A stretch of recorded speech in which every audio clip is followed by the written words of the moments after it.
अमरावतीमध्ये बच्चू कडू यांचं अन्नत्याग आंदोलन सध्या सुरू आहे आणि या आंदोलनाची प्रशासनानं गंभीर दखल घेतलेली आहे। बच्चू कडूंच्या तपासणीसाठी वैद्यकीय समिती देखील गठीत करण्यात आलेली आहे।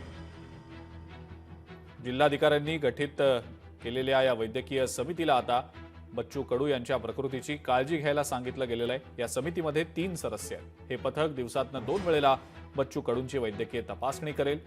बच्चू कडू मात्र आंदोलनाच्या भूमिकेवर ठाम आहेत।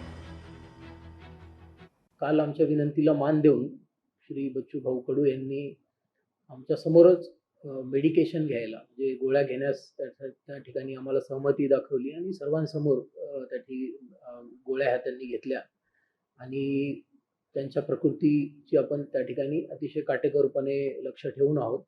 याचा एक भाग म्हणून आज आपण जिल्हा स्तरावरून सुद्धा एक 3 तज्ञ डॉक्टरांचं पथक, ज्यामध्ये जिल्हा शल्य चिकित्सक यांच्याकडील 2 डॉक्टर व जी सुपर स्पेशालिटी गव्हर्नमेंट हॉस्पिटल आहे यांच्यातील 1 डॉक्टर, असे 3 डॉक्टरांचं पथक हे जिल्हा स्तरावरूनही आपण सर्व बच्चू कडू यांचं जे तब्येत तसेच सोबत जे 50 आपले आंदोलन करते आहेत त्या सर्वांची तब्येतीच्या मॉनिटरिंगसाठी जिल्हा स्तरावरून सुद्धा पथक आपण त्या ठिकाणी रवानगी केलेली आहे।